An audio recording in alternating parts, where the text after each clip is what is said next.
बिस्तर मर्ग पर थी, उसने मुझसे आखिरी सवाल किया, अगर मैं चली गई तो दूसरी शादी करोगे? मैंने नर्म लहजे में कहा, मेरा दिल नहीं चाहेगा, लेकिन अगर अल्लाह की रजा हुई तो शायद। बीवी मुस्कुराई और बोली, अगर करोगे तो मेरी कब्र पर एक चिराग जला देना। चंद साल के बाद मैंने दूसरी शादी कर ली और वादे के मुताबिक बीवी की कब्र पर चिराग जला दिया। मगर जैसे ही चिराग जला तो पांव तले से जमीन निकल गई। मैं करवट पर करवट बदलकर अपनी तरफ से लापरवाही का मुजाहरा करने की पूरी कोशिश कर रहा था, मगर उसकी सिसकियां मेरे जब्त का इम्तहान ले रही थी। मैं जानता था कि वो तकिए में मुंह छुपाकर रो रही थी, शायद खुद को तसल्ली देने की नाकाम कोशिश कर रही थी, मगर उसकी हल्की हिचकियां मेरे कानों में मुसलसल गूंज रही थी। मैं चाहकर भी उन सुस्कियों को नजरअंदाज नहीं कर पा रहा था। मेरी आंखें नींद से बोझल थीं, दिल बेसुकूनी के समंदर में डूबा था। मैं जानता था कि मैं उसे यूं रोता छोड़कर सो नहीं सकूंगा, फिर भी खुद को यह यकीन दिलाने में मसरूफ था कि मुझे उसकी परवाह नहीं। मगर सच तो यह था कि मुझे फर्क पड़ रहा था, बहुत ज्यादा। मैंने आंखें मूंद कर नींद की वादी में जाने की कोशिश की, मगर हर बार उसकी सिसकियों की बाज़गश्त मुझे नींद की दहलीज से खींचकर वापस हकीकत में ले आती। आखिर कब तक मैं यूं ही करवटें बदलता रहता? मैं तंग आ गया। बेबसी मेरे सब्र की हदों को पार कर चुकी थी। बस भी करो समीना, और कितने आंसू बहाओगी? मैं झुंझला कर उठ बैठा। चंद लम्हे के लिए उसकी सिसकियां थम गई। शायद मेरे लहजे की सख्ती ने उसे चौंका दिया था। फिर वही भारी शिकवा भरी आवाज सुनाई दी, जी हाँ, आपको क्या फर्क पड़ता है? सारी मुसीबतें तो मेरी किस्मत में लिखी गई हैं। बातें भी मुझे ही सुननी पड़ती हैं, बर्दाश्त भी मुझे ही करना पड़ता है। आपको कोई फर्क नहीं पड़ता। उसके अल्फाज मेरे लिए खंजर की मानिंद थे, जो सीधा मेरे दिल में उतर रहे थे। मैं जानता था वो यही चाहती थी कि मैं तंग आ जाऊं, गुस्से में आकर कुछ बोलूं, और वो कामयाब हो गई थी। नहीं, मुझे फर्क नहीं पड़ता। मैं जलकर बोला, मैं तो पत्थर हूं ना, मट्टी से तो बना ही नहीं। मेरे अंदर कोई दिल धड़कता ही नहीं, कोई एहसास नहीं, कोई जज्बात नहीं। उसका ये जुमला कि आपको कोई फर्क नहीं पड़ता मुझे हमेशा चराखपा कर देता। मैं गुस्से में तकिए बगल में दबाकर कमरे से निकल आया। रात के सन्नाटे में हर सू खामोशी थी। सब अपने अपने कमरों में सुकून से महुए ख्वाब थे। एक मेरी नसीब में न जाने क्यों ये बेचैनी लिखती गई थी। मैंने आसमान की तरफ देखा। तारीकी में कहीं चांद की मध्यम रोशनी टिमटिमा रही थी। मैंने लंबी सांस ली, मगर दिल की बेचैनी कम न हुई। मैं जानता था कि मैंने उसे यूं रोता छोड़कर कमरा तो छोड़ दिया था, मगर क्या ये मसले का हल था? क्या वाकई में पत्थर था, या फिर ये सारी लापरवाही सिर्फ एक दिखावा थी? समीना अभी भी अंदर कहीं रोती होगी, और मैं यहां बाहर बैठा अभी तक उसके जुमले पर कोड़ रहा था कि मुझे फर्क नहीं पड़ता। मेरा नाम सलीम है। मैंने एक मुतवस्सित घराने में आंख खोली। मेरे अब्बा सख्त मिजाज के आदमी थे। घर में उनका हुक्म हुर्फ आखिर समझा जाता। वो अपनी मर्जी के मुताबिक जिंदगी गुजारने के कायल थे और चाहते थे कि उनकी औलाद भी उन्हीं के उसूलों पर चले जो उन्होंने तय कर रखे थे। अम्मा एक नरम दिल, साबिर और रिवायती घरेलू खातून थी। उनके लिए अब्बा का हर लफ्ज हुक्म का दर्जा रखता। वो हमेशा यही कहती कि शौहर की मर्जी में ही बीवी की भलाई है, और शायद यही सोचकर उन्होंने अपनी पूरी जिंदगी अब्बा की मर्जी के ताबे गुजार दी। हमारे घर में रिश्ते नाते भी हमेशा अब्बा की पसंद और मर्जी से तय पाते। अब्बा हम में से किसी की भी ख्वाहिश या मर्जी पूछने या जानने की भी कोशिश न करते। मेरी दोनों बहनों की शादी भी अब्बा ने अपनी मर्जी से ही छोटी उम्र में ही तय कर दी थी, मगर खुशकिस्मती से वो अपने घर में खुश थी। इस रिवायत को बरकरार रखते हुए उन्होंने मेरी शादी भी अपनी जिंदगी में ही तय कर दी। मेरी मंगेतर कोई और नहीं बल्कि मेरी अपनी चचाजाद थी, जिसे अम्मा बचपन से ही मेरे लिए पसंद करती आई थी। खानदान के तमाम अफराद इस रिश्ते पर खुश थे, खासतौर पर अब्बा, जिन्हें अपने भाई की बेटी को बहू बनाने का बड़ा शौक था। मगर ये मेरी बदकिस्मती कह लें या मेरे दिल की जिद कि मेरे जज्बात कुछ और ही रुख इख्तियार कर चुके थे। मैं जिसके बारे में दिन रात सोचने लगा था वो मेरी मंगेतर नहीं बल्कि उसकी सहेली समीना थी। समीना कोई आम सी लड़की न थी। वो खूबसूरती और जहानत का हसीन इम्तिजाज थी। उसके चेहरे की मासूमियत, आंखों की गहराई और बात करने का अंदाज ऐसा था कि इंसान बेअख्तियार उसकी तरफ खींचा चला जाता। न जाने कब और कैसे मैं उसके शहर में जकड़ता चला गया। मेरी मंगेतर मुझसे मिलने आती तो अपने साथ अपनी सहेली को भी लिए चली आती। मुझे अपनी मंगेतर से ज्यादा दिलचस्पी उसकी सहेली में थी, मगर इस बात का एतराफ़ करने की मुझ में हिम्मत न थी। मेरी नज़रों की बेकरारी को मेरी भूरी भारी मंगेतर तो ना जान पाई, मगर समीना भांप गई कि मैं अपनी मंगेतर से ज्यादा उसमें दिलचस्पी रखता हूँ। मुझे अपनी मंगेतर में शुरू से ही कोई दिलचस्पी न थी। वो तो अब्बा ने जबरदस्ती उसको मेरे सर पर डाल दिया था। वो काफी शोखो चंचल लड़की थी, इसीलिए किसी न किसी बहाने मुझसे दफ्तर के बाहर मिलने चली आती। मुझे उसका यूं मिलना बिल्कुल पसंद न था। मुझे उससे मिलना होता तो मैं उसके घर भी जा सकता था। हमारे घर में अब्बा की बेशक बड़ी सख्ती थी, मगर पूरे खानदान में आपस में प्यार और मोहब्बत था। मैं अगर चचा के घर चला भी जाता तो कोई भी मुझे अपनी मंगेतर से बातचीत करने से मना न करता, मगर मुझे अपनी मंगेतर से मिलने में कोई दिलचस्पी थी ही नहीं। उसी को शौक था कि वो मुझसे मिले और वो अपनी सहेली को साथ लिए मुझसे मिलने चली आती। अब इस सब में मेरा क्या कसूर था कि मुझे उसकी सहेली में ही दिलचस्पी पैदा हो गई थी, जो कि वाकई चाहे जाने के लायक थी। मैं सिर्फ इसीलिए अपनी मंगेतर को कभी मना न कर सका कि वो मुझसे मिलने ना आया करे, क्योंकि मुझे उसके साथ उसकी सहेली का आना अच्छा लगने लगा था। मैं जानता था कि ये सब गलत था, लेकिन दिल के मामलात पर किसी का जोर नहीं चलता। मेरी मंगेतर एक सादा और मासूम लड़की थी। उसे शायद अंदाजा भी नहीं था कि जिस शख्स के साथ वो अपना मुस्तकबिल देख रही थी, उसका दिल किसी और के लिए धड़कने लगा है। वो मुझसे बेहद मोहब्बत करती थी और अपनी तमाम तर उम्मीदें मुझसे वाबस्ता कर चुकी थी, लेकिन मैं उसे सिर्फ एक बोझ समझने लगा था, जो ज़बरदस्ती मेरे सर पर लादा जा रहा था। शायद अब्बा की सख्ती ही मुझे बगावत की तरफ राग़िब कर रही थी। मैंने काफ़ी सोच विचार से काम लिया, मगर मेरी सोच के सारे जाविये समीना की तरफ ही मुड़ जाते। मैं खुद ही अपने और उसके हक में दलाइल देता, खुद को मना लेता। मैं नहीं जानता था कि वो मेरे बारे में क्या जज्बात रखती थी, मगर मुझे लगता था कि वो भी मुझे चाहती है। उसके तासुरात से मैं बखूबी अंदाज़ा लगा सकता था। मैं मौके की तलाश में था कि किसी तरह उससे अपने जज्बात का इजहार कर सकूं। एक दिन मैंने हिम्मत करके मौका पाते ही अपने जज्बात का इजहार समीना के सामने किया, तो वो बेहद घबराहट का शिकार हो गई। मुझे मालूम है कि आप मुझ में दिलचस्पी रखते हैं, मगर मैं नहीं चाहती कि हम इस बात को मजीद आगे बढ़ाएं। वो मुझे मना करते हुए बोली, तो मैं हैरान होकर उसे देखने लगा। कहाँ तो वो मेरी नज़रों के ख्वाब में हमेशा मुस्कुरा दिया करती थी, और कहाँ आज वो मुझे साफ इनकार कर रही थी। मुझे उससे इनकार की उम्मीद ही नहीं थी। जितना मैंने उसकी नज़रों से अंदाज़ा लगाया था, वो भी मुझे पसंद करती थी। उसकी पसंदीदगी उसके चेहरे से जाहिर थी, वगरना वो मुझसे फासला रखती, बरहमी या बेजारी का इजहार करती या मुझसे दूर हो जाती।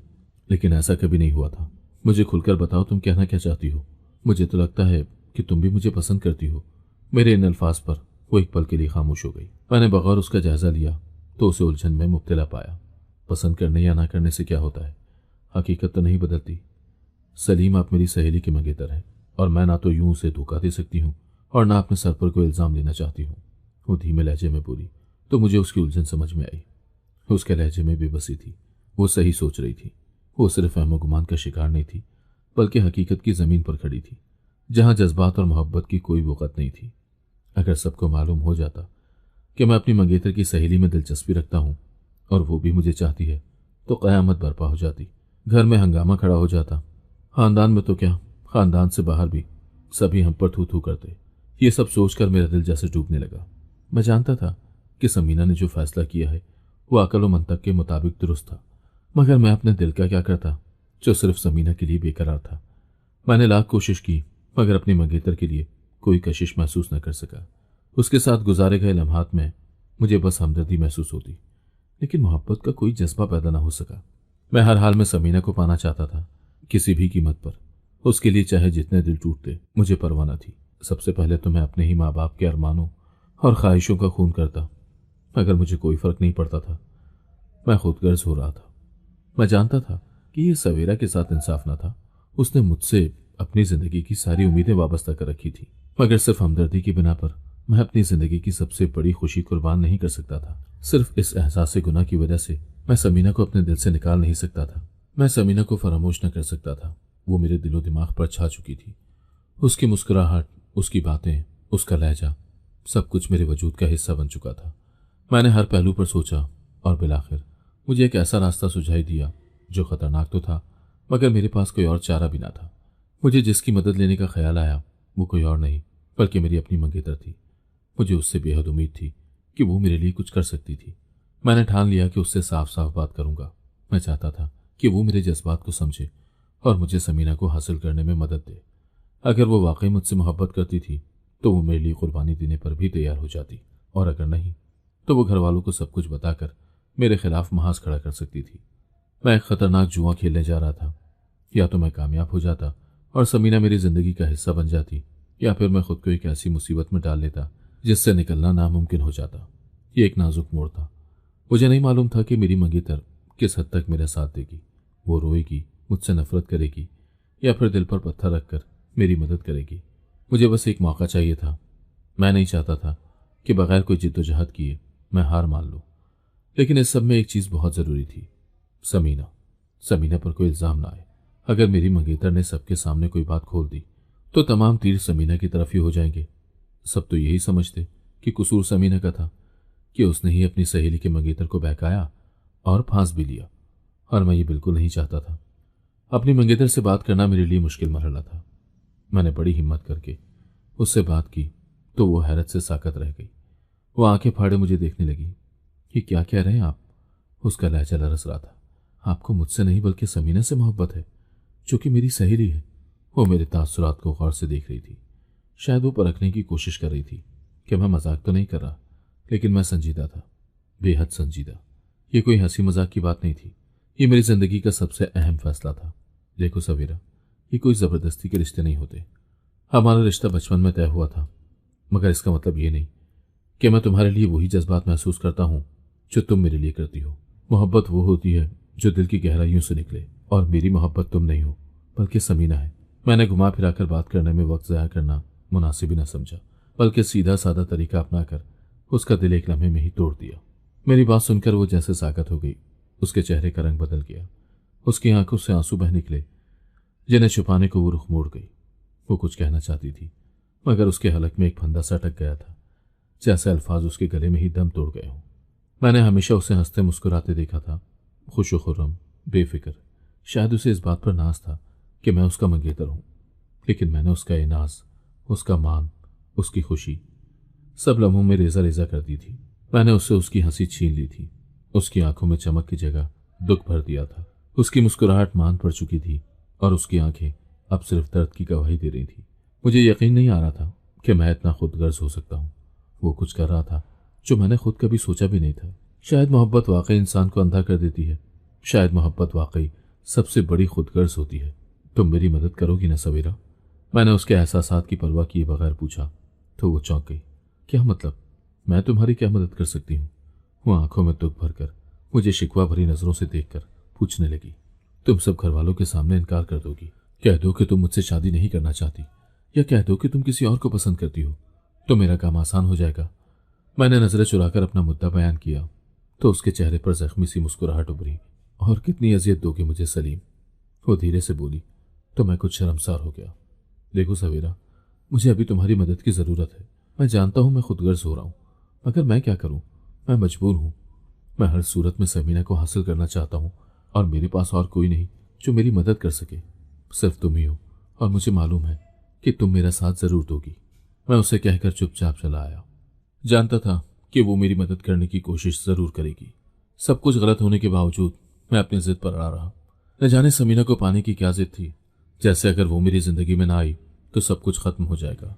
मैं जानता था कि ये ठीक नहीं है, लेकिन मेरा दिल, मेरी जिद, मेरी चाहत, सब कुछ मुझे मजबूर कर रहे थे कि मैं अपनी राह पर चलूं, चाहे कुछ भी हो जाए।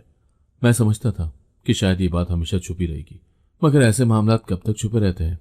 सवेरा मासूम थी, बेकसूर थी, और शायद बेहद मोहब्बत भी करती थी। इसीलिए उसने अपने दिल के जख्मों को छुपा लिया। पर उसके चेहरे की जर्दी और आंखों में छाई हुई सुर्खी सब कुछ कह रही थी। अम्मा को न जाने कैसे शक सा हो गया। मैंने समीना को मनाने के लिए एक दो मुलाकातें की तो शायद किसी ने मुझे उसके साथ देखकर अम्मा को बता दिया। सलीम, तू हमारे मुंह पर कालक मत रोल। हमने तुझ पर कितना एतमाद किया, और तू अपनी मंगेतर को धोखा दे रहा है। तुझे शर्म नहीं आती? अम्मा की आंखों में गुस्से के साथ बेबसी भी झलक रही थी। जबकि अब्बा, मैंने उन्हें पहले कभी इतना गुस्से में नहीं देखा था। वो सुर्ख आंखों से मुझे घूर रहे थे, जैसे अभी मुझे जीता जागता निकल जाएंगे। मैं कितना भी जिद्दी सही, मगर यूं रंगे हाथों पकड़े जाने पर घबरा गया। अम्मा, कसूर मेरा नहीं है। वो सवेरे ही मुझे पसंद नहीं करती। मुझे जो समझ में आया मैंने बोल दिया। ये क्या बकवास कर रहा है? अम्मा हैरत से गंग थी। अम्मा, उसने कई बार मुझसे अपनी बेजारी का इजहार किया है। उसे लगता है कि ये जबरदस्ती का रिश्ता उसके घर वालों ने उसके सर पर डाल दिया है।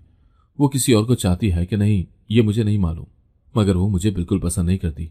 मैंने कुनखियों से अम्मा का जायजा लेते हुए साफ झूठ बोला। अम्मा सोचो विचार में मुब्तला कुछ चुप सी हो गई। तीर निशाने पर लगता देखकर मैं मजीद गोया हुआ।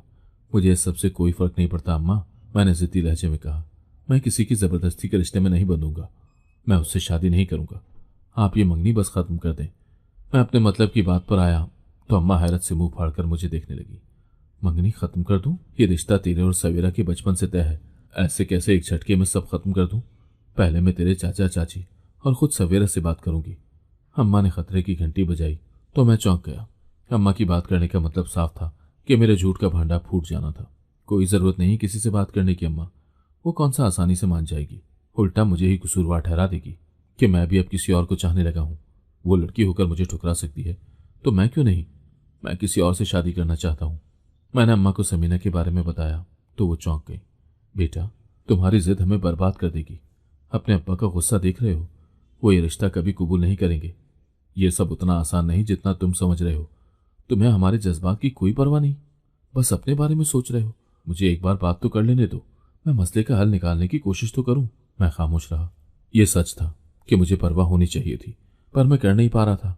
मैं हमेशा से खुदगर्ज था, हमेशा अपनी खुशी के बारे में पहले सोचा करता था और वही मैं अब भी कर रहा था। मैंने फैसला कर लिया था कि मैं किसी भी कीमत पर समीना को हासिल करूंगा, खा कुछ भी हो जाए। मैंने बाकायदा मंगनी खत्म करने का ऐलान किया तो अब्बा ने मुझे घर से निकल जाने का कह दिया। मैं उनका इकलौता बेटा था। मैं जानता था कि अगर मैं चला भी गया तो वो मुझे कभी न कभी मना कर ले ही आएंगे, लेकिन मैं अपनी जिद छोड़ने के लिए तैयार नहीं था। मंगनी खत्म होते ही चचा चची ने हमसे बिल्कुल कता ताल्लुक कर लिया। मैंने सवेरा पर इल्जाम रखकर उसे खानदान में बदनाम कर दिया था, लेकिन उसने कभी जबान से एक लफ्ज न निकाला। चचा ने कुछ महीनों में ही सवेरे की शादी करके उसे रुखसत किया तो मैंने दिल ही दिल में सुकून का सांस दिया कि कम से कम एक मुसीबत तो सर से टली। अब बस समीना के घर वालों को मनाना बाकी था और मैंने उसे पहले ही समझा दिया था कि अगर उसके घर वालों को कोई एतराज उठा तो मेरे माँ बाप फौरन पीछे हट जाएंगे और हम हमेशा के लिए एक दूसरे को खो देंगे। समीना ने न जाने कैसे अपने माँ बाप को शादी के लिए तैयार किया था और आखिर वो दिन आ ही गया जब अम्मा, जो कल तक मुझसे खफा थी, मेरे लिए समीना के घर रिश्ता ले गई। समीना के वालिद ने भी फौरन हामी भर ली। मैंने खुशी और सुकून का सांस लिया। सब कुछ मेरी मर्जी और मंशा के मुताबिक तय पा गया था। मैं बेहद खुश था। जिंदगी में पहली बार इतनी बड़ी कामयाबी हासिल की थी। मैंने जिसे पाने की ख्वाहिश की वो मेरी जिंदगी में शामिल हो चुकी थी, मगर इस कामयाबी के पीछे कई टूटे हुए दिल थे और उसका एहसास भी मुझे था। जब कभी सवेरा का ख्याल आता दिल में एक चुभन सी महसूस होती। शायद मैंने जोश में आकर उसके साथ कुछ ज्यादती कर दी थी, मगर अपनी आने वाली खुशियों का सोचकर खुद को बहला लिया करता। आखिर अपनी खुशियां पाने के लिए कुछ खुदगर्ज तो बनना ही पड़ता है। यही सोचकर मैं खुद को मुतमईन करने की कोशिश करता। समीना जल्द ही मेरी बीवी बनकर मेरी जिंदगी में आ गई। शादी के दिन वो इतनी हसीन लग रही थी कि मैं दिल दिल में खुद को खुशकिस्मत समझने लगा। वो वही चेहरा था जिस पर मैं मर मिटा था, जिसे देखकर मैंने अपनी पूरी जिंदगी बदल देने का फैसला कर लिया था। मेरी नजरें उस पर जमी रहती थी जैसे मैं हमेशा के लिए उसके शहर में कैद हो चुका हूं। वो भी बेहद खुश थी, शायद उतनी ही जितना कि मैं। हम दोनों अपनी मोहब्बत की खुशी में इतने मगन थे कि जमाने की बातों, तानों और इल्जामात को अक्सर फरामोश कर बैठे। ये वही जिंदगी थी जो मैंने अपने लिए चुनी थी और मुझे जरा बराबर भी एहसास नहीं हो रहा था कि मैंने किसी के साथ कुछ गलत किया था। वैसे भी अम्मा और अब्बा को यह हक नहीं था कि वो मेरा बचपन में रिश्ता तय कर देते। मुझे अपनी पसंद से शादी करने का पूरा हक था। मैं खुद को तसल्ली देता रहा, ये सोचकर कि मैंने कुछ गलत नहीं किया। मेरी शादी के कुछ ही अरसे बाद अब्बा इस दुनिया से रुखसत हो गए। घर में सिर्फ अम्मा रह गई और मैं उनका वाहिद सहारा था। मैंने अपनी पूरी कोशिश की कि उनकी खिदमत करूं, उनके दिल का बोझ हल्का करूं, मगर शायद जो दरार मेरे फैसले ने पैदा की थी वो कभी भर नहीं सकी। अम्मा को मुझ पर पहले दिन से ही शक था कि मैंने खुद ही झूठ बोलकर सवेरा से मंगनी खत्म करके समीना से मोहब्बत की शादी की थी। अम्मा ने मुझे माफ तो कर दिया, मगर समीना के लिए उनके दिल में कभी नरम गोशा पैदा न हुआ। वो उसे बातें सुनाने का कोई मौका हाथ से जाने न देती और फिर बाद में मुझे भी एहसास दिलाती कि मैंने अपने वालिदैन की मर्जी के खिलाफ जाकर कितना बड़ा गुनाह किया है। समीना हमेशा अम्मा के सामने खामोश रहती, ना जवाब देती, ना बहस करती, मगर मैं देख सकता था कि वो अंदर ही अंदर टूट रही थी। वो जब कमरे में आती तो घंटों खामोश बैठी रहती, जैसे किसी गहरी सोच में गुम हो। मैं जानता था कि वो किस कर्ब में मुब्तला थी। शायद उसे पछतावे की आग घेरे रखती कि उसने अपनी बचपन की सहेली के साथ बेवफाई की और उसकी पीठ में छुरा घोंपा था। उस वक्त मेरी अपनी परेशानी कुछ कम न थी। असल तकलीफ बात तो ये थी कि शादी के कई साल गुजर जाने के बावजूद अल्लाह ने हमें औलाद की नेमत से नवाजा नहीं था। हमारे पास होने वाली शादियों में जोड़ों के यहाँ 2-2, 3-3 बच्चे पैदा हो चुके थे, मगर हमारी झोली खाली थी। हमारे खानदान में जल्द शादी करने और जल्द बच्चे पैदा करने का रिवाज था, इसीलिए हमारी बेऔलादी सबकी नज़र में एक मसला बन गई थी। जब भी किसी महफिल में जाते लोग हमें अजीब नज़रों से देखते, जैसे हम कोई नाकाबिले कबूल जोड़ा हूं। कुछ लोग तो खुल्लम खुल्ला ये भी कह देते कि जब किसी का दिल तोड़कर शादी की जाए तो यही सज़ा मिलती है। ये बातें सुनकर समीना की हालत और भी बिगड़ जाती। वो अपनी गोद भरने की शदीद ख्वाहिश रखती थी। वो हर मुमकिन इलाज करवाती, तावीज़ धागों से लेकर हकीमी और डॉक्टरी इलाज तक। हर दरवाज़ा खटखटाया, मगर नतीजा वही था, नाकामी। मैं भी बाप बनने की ख्वाहिश रखता था, मगर शायद उतना नहीं जितना समीना को इसकी तड़प थी। वो रातों को जाग जाग कर रोती, अल्लाह से दुआ करती, मगर जवाब खामोशी के सिवा कुछ न था। इन 6 सालों में उसने कितनी उम्मीदें बांधी, कितनी बार यकीन किया कि शायद इस बार कोई खुशखबरी मिलेगी, मगर हर बार उम्मीद टूट जाती। अब मैं सोचने लगा था कि कहीं वाकई मैंने जो कुछ किया वो गलत तो नहीं था। कभी अम्मा की बद्दुआ, सवेरा के आंसू और लोगों की बदगुमानी सच तो नहीं थी। क्या मेरे फैसले की कीमत मुझे इतनी भारी चुकानी पड़ रही थी? अम्मा जब भी मुझे देखती ठंडी आहें भरती और साफ साफ कह देती, तुझे औलाद नहीं होनी, तू बे औलाद ही रहेगा।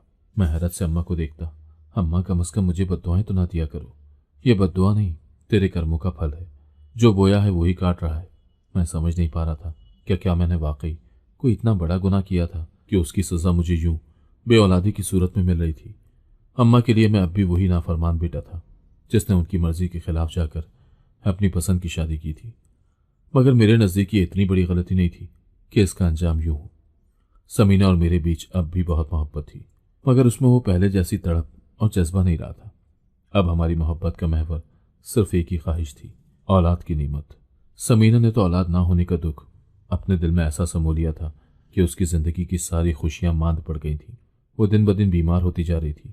रातें जाग कर तकिए में मुंह देकर रोती गुजरती।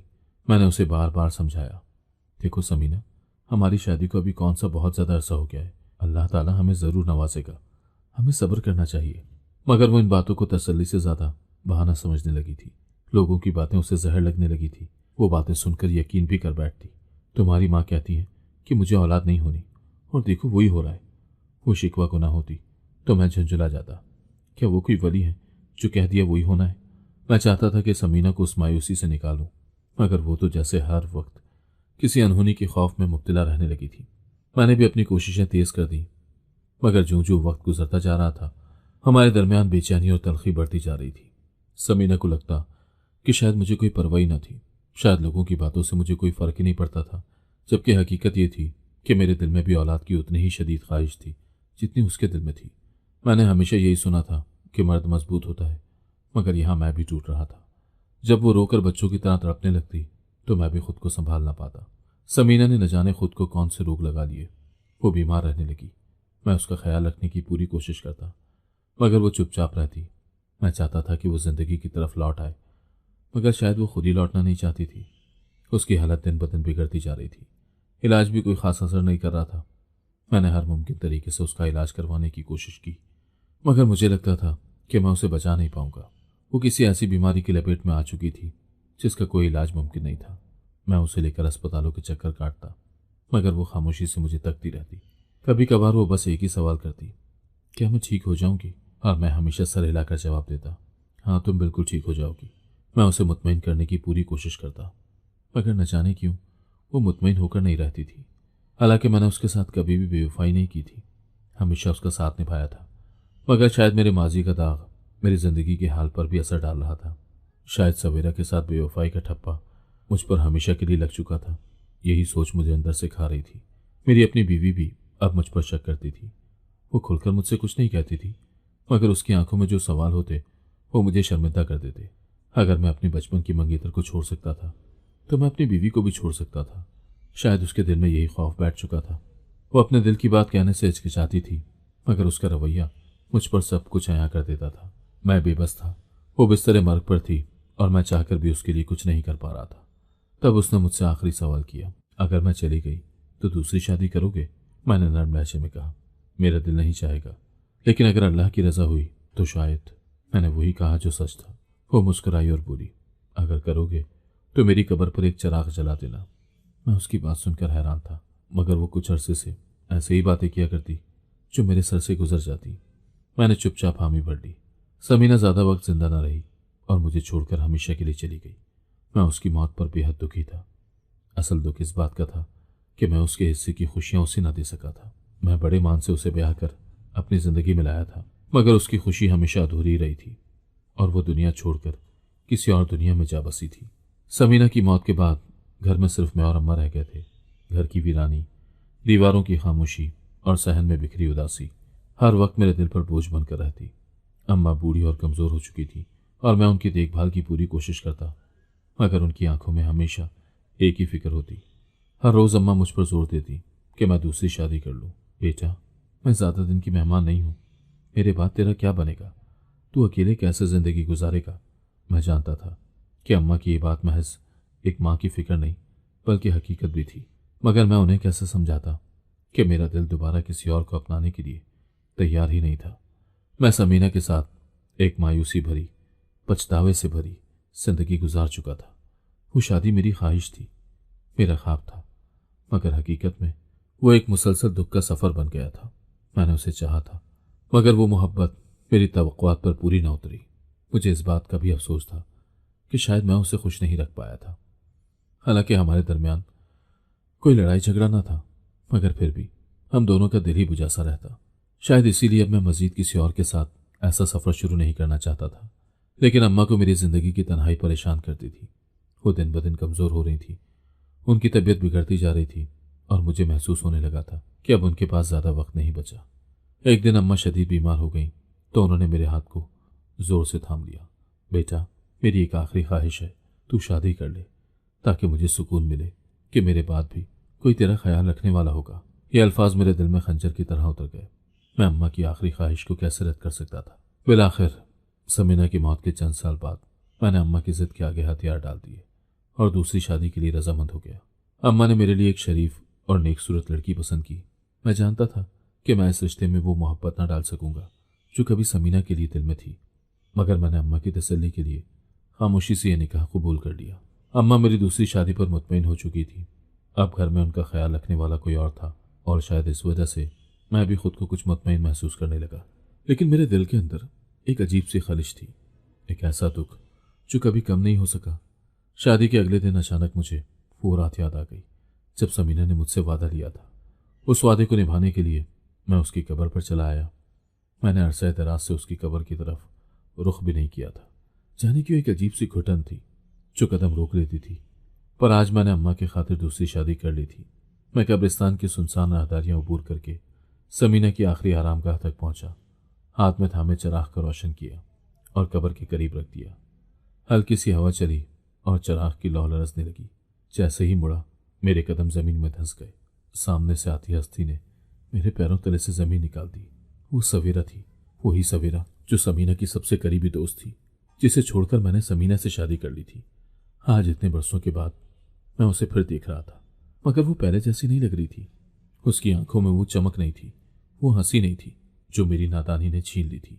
मैंने फौरन रुख मोड़ लिया ताकि यहां से निकल सकूं और उसकी नज़र मुझ पर ना पड़ सके, मगर वो मुझे देख चुकी थी। सलीम, अपना नाम उसके लबों से सुनकर मैं पत्थर का हो गया। दिल चाहा कि पलटकर उसे देखूं, पर हिम्मत ही ना हुई। जाने क्यों मेरे दिल में बेचैनी होने लगी। सवेरा मेरे करीब आ चुकी थी, मगर वो मुझसे कुछ कहने के बजाय समीना की कब्र के करीब बैठ गई। कब्र पर ताज़ा फूलों की चादर बिछी थी, मट्टी नम थी, जैसे ताज़ा पानी डाला जाता हो। मैं तो असह दराज से कब्र पर ना आया था, यकीनन सवेरा यहाँ आती रही होगी। मैं खामोशी से दूसरी जानिब सर झुकाकर मट्टी पर बैठ गया। मैंने एक नज़र सवेरा पर डाली। वो कब्र के नज़दीक बैठी, आंखें बंद किए दुआ मांगने में मगन थी। मैं उसे यहाँ देखकर हैरान रह गया था।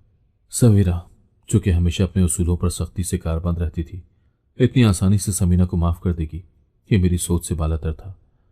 मैं कुछ देर तो गुमसुम बैठा, उसे देखता रहा। फिर हैरत और इस्तेजाब के आलम में बेसाख्ता बोल पड़ा, सवेरा, तुम यहाँ? सलीम, क्या मैं यहाँ नहीं आ सकती? समीना मेरी सहेली थी, मैं अक्सर यहाँ आती हूँ। ये सुनकर मैंने चौंक कर उसे देखा। लेकिन उसने तो तुम्हारे साथ इतना बड़ा धोखा किया था, तुमने इतनी आसानी से कैसे माफ़ कर दिया उसे? मैंने तो उसे उसकी ज़िंदगी में ही माफ़ कर दिया था। वो धीरे से बोलती मुझे मज़ीद हैरान कर गई। क्या तुमने उसे ज़िंदगी में ही माफ़ कर दिया था? मैं हैरानी से बोला। तुम्हारी शादी के कुछ अरसे बाद समीना से मेरी मुलाकात हुई थी। वो पछतावे की आग में चल रही थी। वो खुद को कोस रही थी, रो रही थी, इल्तिजा कर रही थी कि मैं उसे माफ़ कर दूँ। मैंने उसे माफ़ कर दिया क्योंकि मैं जानती थी कि मोहब्बत ज़बरदस्ती नहीं होती। अगर उसे तुमसे मोहब्बत हो गई थी तो ये उसका कसूर नहीं था। मोहब्बत किसी के कहने से नहीं होती, ये बस हो जाती है। मैंने भी मोहब्बत की थी, मैं जानती थी कि कैसा महसूस होता है। वो धीरे से बोलती एकदम खामोश हुई तो मेरी बेचैनी और बढ़ गई। क्या ये सब इतनी आसानी से होना मुमकिन था? अगर सवेरा ने समीना को माफ कर दिया था तो फिर वो किस किस्म के पछतावे की आग में चल रही थी? वो तो बस अपनी सारी जिंदगी को रोगी बना गई थी। मैं हैरत से सोच रहा था कि शायद सवेरा की माफी ने उसका पछतावा मजीद बढ़ा दिया था कि उसने उसे इतनी आसानी से माफ कर दिया। यही बात उसे मजीद शर्मिंदा कर रही थी। सवेरा ने ना सिर्फ उसे माफ किया बल्कि उसके जज्बात को समझते हुए उसे गले भी लगा लिया। लेकिन जो माफी समीना को सुकून पहुंचा सकती थी वो उसके दिल का बोझ हल्का नहीं कर सकी। उसका दिल मुतमईन होने की बजाय मजीद बोझल हो गया था। शायद वो इस पछतावे में जल रही थी कि उसने अपनी सबसे अजीज सहेली को तकलीफ दी। अगर वो समीना को माफ कर सकती थी तो क्या मुझे भी माफ कर देगी? मौका अच्छा था। मैंने फौरन हाथ जोड़ दिए। मेरी आवाज में शर्मिंदगी थी और आंखों में पछतावे की नमी। मुझे भी माफ कर दो सवेरा, मैं बहुत शर्मिंदा हूँ। मैंने कांपते हाथों के साथ उसके सामने हाथ जोड़ दिए। वो चंद लम्हे हैरानी से मुझे देखती रही, फिर उसके होंठों पर हल्की सी एक मुस्कुराहट उभरी। तुम्हें माफी मांगने की जरूरत नहीं। मैंने तुमसे कभी शिकवा ही नहीं किया, ना पहले ना अब। तुमने जो कुछ किया समीना की मोहब्बत में किया और मैं भी उसे उतना ही चाहती थी। मैंने तुम्हें खोकर बहुत दुख झेला। मेरी कई रातें अजियत में गुजरी मगर वक्त के साथ जख्म भर गए। मैंने तो तुम्हें पहले ही माफ कर दिया था। माफ करने में ही सुकून है और सबकी भलाई है। वो सरगोशी के आलम में बोली। मुझे यकीन न हुआ कि वो मुझे इतनी आसानी से माफ कर देगी। तुम्हें मेरी वजह से बहुत कुछ सहना पड़ा। मैंने तुम पर इल्जाम लगाया, तुम्हें बदनाम किया, सबके सामने तुम्हें बुरा बनाया ताकि लोग मुझ पर उंगली ना उठाएं, मगर तुमने इसके बावजूद मुझे माफ कर दिया। मेरी बात सुनकर वो ठंडी सांस भर कर रह गई। तुमने मुझ पर जो इल्जाम लगाया था वही वजह बनी कि मेरी शादी भी टूट गई। मेरे शौहर को मुझ पर हमेशा शक ही रहा। बिलाखिर उसने मुझे छोड़ दिया। तब से अब तक मैं तन्हा जिंदगी गुजार रही हूँ। उसके अल्फाज मेरे सीने में तीर की तरह लगे। मैंने नजरें झुका ली। मेरी वजह से उसने कितना कुछ सहा था, फिर भी कमाल का हौसला था। मगर एक बात है सलीम, इस सब के बावजूद मेरे अंदर सुकून है, बेपनाह इत्मीनान है। मुझे कुछ खास मुयस्सर न आया। किसी ने अपनाए बगैर ठुकराया तो किसी ने अपना कर ठुकरा दिया, मगर मुझे लगता है कि मेरा रब मुझसे राजी है। भले ये दुनिया मुझसे राजी ना थी। अब की बार वो पुरसुकून अंदाज में मुस्कुराई। मेरे दिल में हलचल मचा गई थी। मैंने और समीना ने तो पूरी जिंदगी बेसुकूनी में गुजारी थी।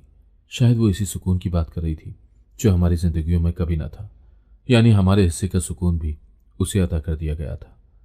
वो एक आखिरी नजर मुझ पर डालकर पलटी और बगैर कुछ कहे वहां से चली गई।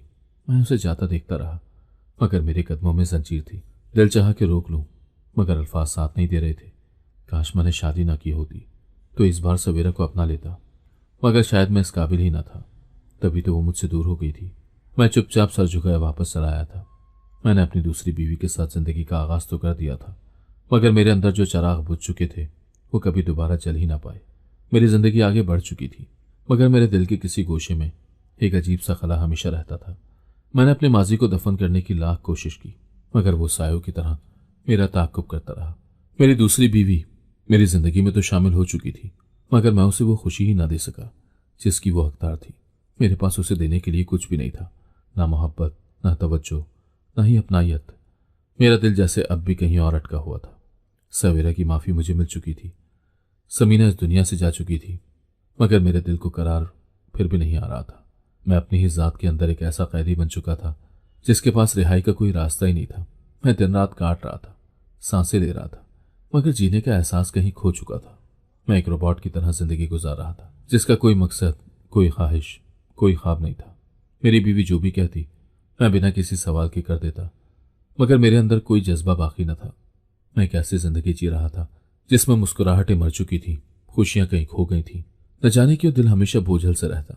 मैं चाहता था कि मैं भी एक आम इंसान की तरह नॉर्मल जिंदगी गुजारूं, खुश रहूं, हंसूं, अपने हाल में जीना सीखूं, मगर न जाने कौन सा दुख था जो मुझे अपनी लपेट में लिए हुए था। मैं चाहकर भी खुद को इस कैद से आजाद न कर पाया। शायद सवेरा की बर्बादी का बोझ मैंने अभी तक अपने दिल पर उठा रखा था। यही बोझ मेरी हर खुशी को खा गया था। यही एहसास जुर्म मेरी हर मुस्कुराहट को दबा चुका था। वक्त गुजर रहा था मगर मैं बस वहीं का वहीं था, एक माजी में कैद शख्स जो हाल में रहते हुए भी हाल में नहीं था। मैं अब अक्सर अपनी पहली बीवी की कब्र पर चले जाया करता और वहां मेरी मुलाकात सवेरा से हो जाती। मैं चाहता था कि मैं उसे अपनी जिंदगी में शामिल करके उसे उसके हिस्से की खुशियां दे दूं, लेकिन ये बात मैंने सवेरा को नहीं बताई थी। अगर मैं उसे बता देता तो वो बेवफाई का एक और ठप्पा मुझ पर लगा देती जो अब मैं उसके खातिर अपनी दूसरी बीवी से कर रहा था। मगर सच तो ये था कि सवेरा को इस तन्हाई की जिंदगी से निकालना मेरा ही फर्ज था, क्योंकि उसे ये जिंदगी मैंने ही तोहफे के तौर पर दी थी। मैं ही उसका मुजरिम था। अगर मैंने उसे ठुकराकर समीना को चुना था, मेरी वजह से उसकी शादी टूट गई थी और मैंने अपनी खुशियों के लिए उसकी दुनिया वीरान कर दी थी, तो अब मेरा ही फर्ज था कि उसे इस तन्हाई से निकालूं। मगर सवाल यह था कि मैं कैसे उसे अपनी जिंदगी में वापस लाता। क्या मैं अपनी दूसरी बीवी से बेवफाई कर देता? क्या मैं अपनी बीवी को वही दुख देता जो मैंने सवेरा को दिया था? मैं फिर किसी की दुनिया उजाड़ कर किसी और की दुनिया बसाने का हौसला कहां से लाता? ये सोचे मुझे रात को सोने नहीं देती थी। मैं हर रोज अपनी बीवी के साथ होता, मगर ख्यालात में सवेरा के साथ। मैं हर लम्हा अपनी जिंदगी के फैसलों पर पछताता, मगर अब वक्त मेरे हाथ से निकल चुका था। सवेरा का चेहरा, उसकी खामोशी, उसकी वीरान आंखें मुझे अंदर से तोड़ देती थी। मैं हर मुमकिन तरीके से उसे खुश देखना चाहता था, मगर शायद खुशी उसके नसीब में लिखी ही नहीं थी। मैं ही वो शख्स था जिसने उसकी जिंदगी से हर खुशी छीन ली थी। मुझे अपनी जिंदगी में खुद ही कभी कुछ समझ न आई कि मुझे क्या करना चाहिए और क्या नहीं। मैंने बहुत से गलत फैसले किए थे जिनका पछतावा मुझे बाद में हुआ था। मुझे अल्लाह ने दूसरी बीवी से भी औलाद अता न की। मेरी शादी को 2 साल का अरसा गुजर गया था। मेरी बीवी मुझसे तंग आ गई थी। शायद वो मेरे जैसे अधूरे इंसान के साथ जिंदगी गुजारना ही न चाहती थी। एक दिन वो चुपचाप मुझे छोड़कर चली गई। मैंने भी उसे वापस लाने की कोई कोशिश न की, क्योंकि मेरा दिल पहले ही उससे ना मिला था। मैं पहले ही चाहता था कि वो मुझे छोड़ जाए, और वही हुआ था। मैं फौरन सवेरा से मिलने दौड़ा था। अपनी बीवी का बताकर मैंने उसको अपनी जिंदगी में शामिल होने की पेशकश की, तो वो हैरानी से मुझे तकने लगी। अब मुझे तुम्हारी जिंदगी में शामिल होने की कोई ख्वाहिश नहीं, मैं अपनी दुनिया में मस्त और खुश हूं। उसने फौरी इनकार कर दिया, मगर मैं उसका इनकार सुनकर चुपचाप नहीं बैठ सकता था। मैं चाहता था कि मैं उसे मनाऊं और अपनी आखिरी सांस तक मनाऊं। मैं जानता था कि वो मुझे आसानी से कबूल नहीं करेगी, मगर मैंने फैसला कर लिया था कि मैं उसे उस वक्त तक नहीं छोड़ूंगा जब तक वो मुझे माफ करके अपनी जिंदगी में जगह न दे दे। मैं रोज उसके दरवाजे पर जाता, उससे बात करने की कोशिश करता, अपनी गलतियों की माफी मांगता, मगर वो हर बार मुझे नजरअंदाज कर देती। उसके चेहरे पर कोई तासुर ही नहीं आता था, जैसे मेरी मौजूदगी या गैर मौजूदगी से उसे कोई फर्क ही न पड़ता हो। सलीम, तुम अपनी जिंदगी में आगे बढ़ जाओ, मैं अपनी दुनिया में खुश हूं। वो एक दिन बोली तो मैंने बेबसी से उसकी तरफ देखा। सवेरा, मैंने सब कुछ खो दिया है। मैंने मोहब्बत में जो गलती की उसकी सजा मुझे जिंदगी ने दे दी। मैं चाहता हूं कि कम से कम अब तो मैं अपनी गलतियों का अजाला कर सकूं। वो मुस्कुराई, मगर वो मुस्कुराहट महज तर्स की थी। मोहब्बत में किए गए फैसलों का अजाला मुमकिन नहीं होता सलीम।